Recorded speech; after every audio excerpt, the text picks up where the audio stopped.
రెండు గుణముల్ని భగవద్ అనుగ్రహం చేత భగవంతునితో వైరం చేత క్షయింపజేసుకుని వాళ్ళు శుద్ధ సత్వాన్ని పొంది తిరిగి వైకుంఠానికి చేరుకున్నారు. ఇది మొత్తం తత్వం అండి అక్కడ దాగి ఉన్నది. గమనించవలసిన పద్ధతి. అందుకే రజోగుణ తమో గుణాలే తర్వాత వాళ్ళ లక్షణాల్లో కనబడుతున్నాయి. పరిశీలించండి. రజోగుణం సంగతి ఎలా ఉంటుందంటే వాడు శాంతిగా ఉండడు, ఇంకొని శాంతిగా ఉండనివ్వడు. ఎప్పుడు ఏవో వ్యాపకాలు పెట్టుకుంటూ ఉంటాడు, లేకపోతే తోచదు వాడికి. అలాంటి వాడు ఏ వ్యాపకాలు పెట్టుకోకపోతే ప్రపంచానికి ప్రమాదం. అది ఒకటి ఉంది. వాడు కొంతమంది కామ్గా ఉంటే ప్రమాదం అండి. వాడికి ఏదో పనప్పు చెప్పేస్తే పనికొస్తుంది. అలాంటి రజోగుణ వికారం చేత కామక్రోధాలు ఉత్పన్నమవుతూ ఉంటాయి.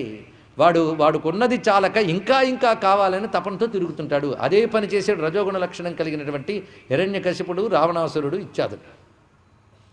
తమోగుణం పని ఏమిటంటే అసలు ఏది ఆలోచించక్కర్లేదే, తిని పడుకుంటే బెటర్ అనుకుంటాడు. అందుకే ఒకడు చాప చుడతాడు, ఇంకోటి అలా నిద్రపోతాడు. రెండు.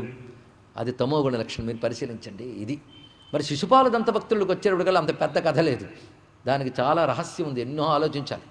మొదట వాళ్ళిద్దరూ గొప్ప తపస్సు చేశారు. హిరణ్యాక్ష హిరణ్యకశిపులు కానీ రావణ కుంభకంలో గొప్ప తపస్సు చేశారు. ఎంత తపస్సు చేశారంటే ఆ తపో బలానికి భగవంతుడి దిగి రావాల్సి వచ్చింది వాళ్ళకి. అంతేగా దేవతలను కూడా గడగడలాడించారు. వాళ్ళకి పెద్ద హిస్టరీ తయారైపోయింది. ఆ తపస్సుతో వాళ్ళు చాలా కర్మ క్షయం చేసుకున్నారు కనుక మిగిలిన కాసింత కర్మ మిగిలింది. ఆ జన్మలో తపస్సు అవసరం లేకపోయింది. అందుకే వాళ్ళ గురించి పెద్ద పట్టించుకోం. శిశుపాల దంతభక్తుల గురించి హిరణ్యాక్ష హిరణ్యకశిపులు రావణ కుంభకంలో గుర్తొచ్చినంతగా శిశుపాల దంతభక్తులు గుర్తురారు. ఎందుకంటే ఆ రెండు జన్మల్లోనే వాళ్ళ తపక్షయం అయిపోయింది. బోల్డంత తపస్సు చేశారు. తర్వాత జన్మకు వచ్చేటప్పటికల్లా అంత తపస్సు అవసరం లేకపోయింది. అంత తపస్సు లేదు కనుక వాళ్ళకి అంత కథ కూడా లేదు. ఇది తెలుసుకోండి. ఇక్కడ ఇవన్నీ ఆలోచించవలసిన అంశములండి ప్రతి దాని వెనకాల. కానీ పురాణ కథలు పైన వింటూ ఉంటే ఒకలా కనబడుతుంటాయి. ఆలోచిస్తే అద్భుతమైన ఔచిత్యాలు కనబడతాయి. మన బ్రతుకు ఆలోచన ధోరణి మార్చివేస్తాయి. ఇది తెలుసుకోవాల్సినది. మొత్తానికి అలాగా బయటపడ్డ వాళ్ళు దితి ఒకసారి కశ్యప ప్రజాపతిని కూడని సమయంలో కోరిన కారణంగా సంధ్యా సమయంలో తత్ఫలితంగా కలిగినటువంటి సంతానముగా చెప్పబడుతున్నారు హిరణ్యాక్ష హిరణ్యకశిపులు. ఇది మనం ఈ సన్నివేశం కూడా చూడాలి. అంటే సంతానం కలిగడానికి స్త్రీ పురుష యోగమే కాకుండా కాలము, సంస్కారము, ఎన్ని కారణాలు ఉంటాయి. ఇది తెలుసుకోవాల్సింది ఇక్కడ. ఎందుకంటే పశువుల వలె వాటికి నిజానికి ఋతు నిర్ణయం ఉంది, ప్రకృతికి అనుగుణంగా వెళ్ళిపోతాయి. కానీ మానవులు మాత్రము ధర్మాన్ని ఆశ్రయించి నియంత్రించుకోవాలి, కానీ ప్రకృతి నియంత్రణ మానవులకి లేదు. ఇది తెలుసుకోవాలి ఇక్కడ. భగవంతుడు జంతుజాలానికి ప్రకృతి నియంత్రణ పెట్టాడు. అవన్నీ ప్రకృతిని అనుసరించి వెళ్ళిపోతుంటాయి. ఎందుకంటే అవన్నీ అనుభవ జన్మలు. ఇదివరకటి ప్రారంధాన్ని అనుభవించుతూ వెళ్ళిపోవడమే. కానీ మానవులు మాత్రము ప్రారంధానుభవం ఉన్నప్పటికీ వారి సాధనలతో తమని మార్చుకుని తరించడానికి అవకాశం ఇచ్చాడు. బుద్ధి స్వాతంత్రం ఇచ్చాడు భగవానుడు. ఆ బుద్ధి స్వాతంత్రాన్ని ధర్మబద్ధమైన ప్రవర్తనతో ప్రకృతిని సానుకూలపరుచుకుంటూ ప్రకృతికి అతీతమైన స్థితికి వెళ్ళడానికి ఇచ్చాడు భగవానుడు. దాన్ని దుర్వినియోగం చేసుకుని ప్రకృతిని అర్థం చేసుకోకుండా, పరమాత్మ గురించి విచారణ చేయకుండా, ప్రకృతి నియమాలను కూడా దాటిపోయి ప్రవర్తించడం చేత మానవుడు మళ్ళీ పశుపక్షి రాక్షస జన్మల్లో వెళ్ళిపోతున్నాడు. ఇది తెలుసుకోవాల్సిన ప్రధానమైన విషయం. అందుకే మానవుడికి దేశము, కాలము, నియమాలు పెట్టాడండి. పశువులకు లేవు, కానీ అవి ప్రకృతి నియమాలను పాటిస్తున్నాయి. మీరు పరిశీలించండి.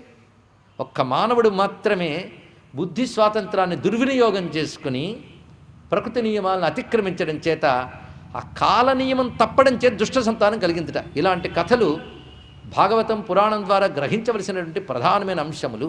అందుకే పెద్దవాళ్ళు మంచి కాలం ఒకటి నిర్దేశిస్తారు. ఆ మంచి కాలంలో చేసినప్పుడు మంచి సంతానం కలుగుతుంది.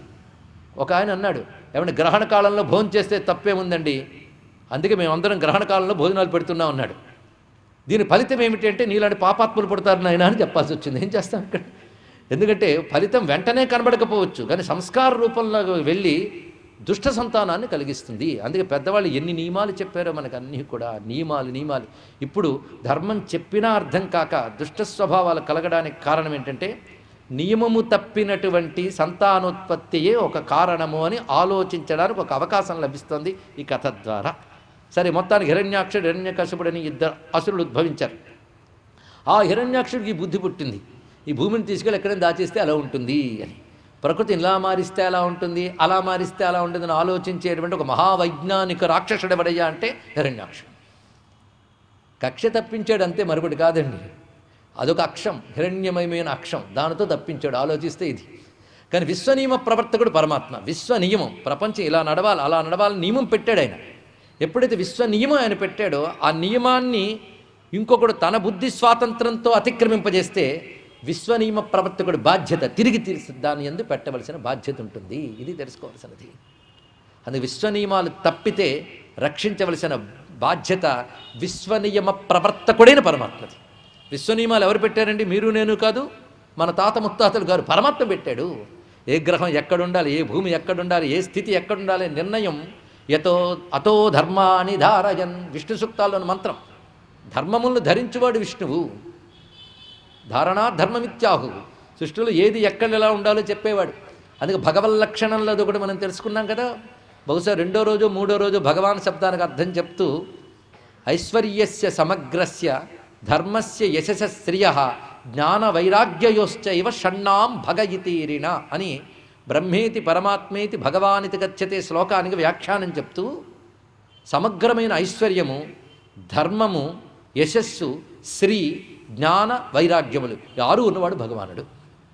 అది నారాయణ యొక్క కృత్యముల్లో మీరు 6 చూడొచ్చు భగవత్తత్వం. అందుకే భగవాన్ నారాయణ అవతరించినప్పుడు మళ్ళీ 6 లక్షణాలని చూపిస్తూ ఉంటాడు కనుక భగవాన్ శ్రీకృష్ణ, భగవాన్ రామచంద్ర. ఇది కూడా మనం పరిశీలించవచ్చు. భగవల్లక్షణ అవతారంలో చూపిస్తాడు. ఆ భగవల్లక్షణాలతో ఉన్నటువంటి స్వామి యొక్క కథే భాగవతం కదా. ఇప్పుడు ఆయన ధర్మం నిలబెట్టడం కోసం మళ్ళీ ఆ భూమిని సుస్థితికి తీసుకురావాలి అనే ఉద్దేశంతో బయలుదేరాడు. ఎవరు? స్వామి. అక్కడ ఉన్నటువంటి కేవల జలం మాత్రమే ఉన్న ఆ స్థితిలో జలంలోకి ప్రవేశించాడు.